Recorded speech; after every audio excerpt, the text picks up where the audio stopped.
Bien, chicos, hoy vamos a hablar de la historia. Vamos a empezar con la parte de historia. ¿Y sabemos qué es la historia? La historia es una ciencia. ¿Por qué la historia es una ciencia? Porque sigue el método científico. ¿Y qué estudia esta ciencia? Estudia los hechos del pasado. ¿De qué manera lo hace? ¿En forma desordenada? ¿Se puede estudiar, por ejemplo, qué pasó en el año 1900 y después ir retrocediendo? No.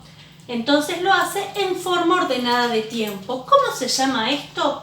Cronológicamente. ¿Y para qué nos sirve estudiar historia?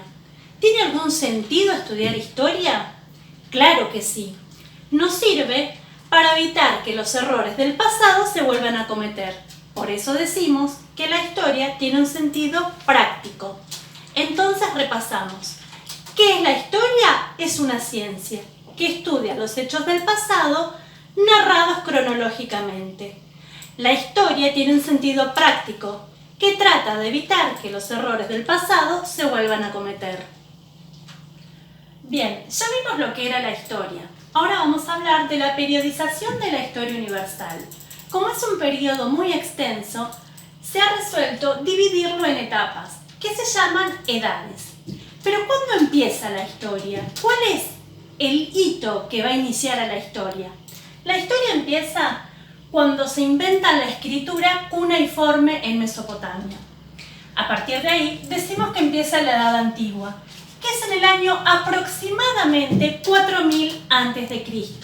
No se sabe si fue en el 4000, 4500, 5000, pero se escribe aproximadamente en el 4000.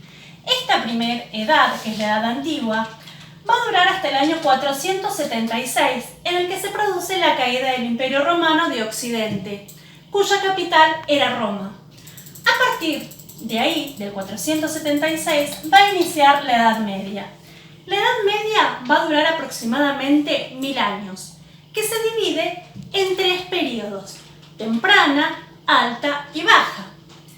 Posteriormente, hasta el año 1453, en el que se produce la caída del Imperio Romano de Oriente, cuya capital era Constantinopla, vamos a empezar con la Edad Moderna.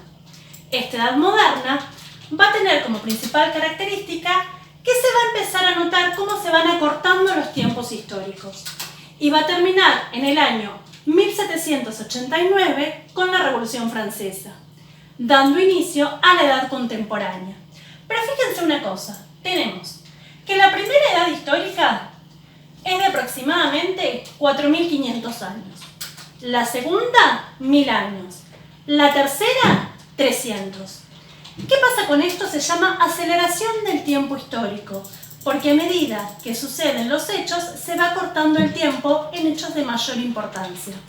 La edad contemporánea estaría totalmente desactualizada, porque no podemos comparar los hechos que sucedieron en 1789 con la actualidad, cuando tenemos un avance tecnológico muy importante, cambios en las sociedades, en las economías, en las estructuras de los países y demás. Hasta ahora veníamos hablando de la historia, pero ¿qué sucedía antes de que el hombre pudiera inventar la historia? Estábamos en una etapa comprendida con el nombre de prehistoria, es decir, antes de la historia, que se divide en 2 grandes periodos, el Paleolítico y el Neolítico. Durante el Paleolítico el hombre era nómade, es decir, que se trasladaba de un lugar al otro cazando y recolectando.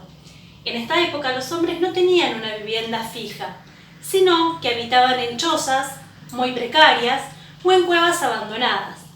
Posteriormente, en el Neolítico, el hombre se hace sedentario, es decir, que tiene una vivienda fija, empieza a construir ya sus viviendas más sofisticadas y empieza a practicar lo que es la cría de ganado y la agricultura.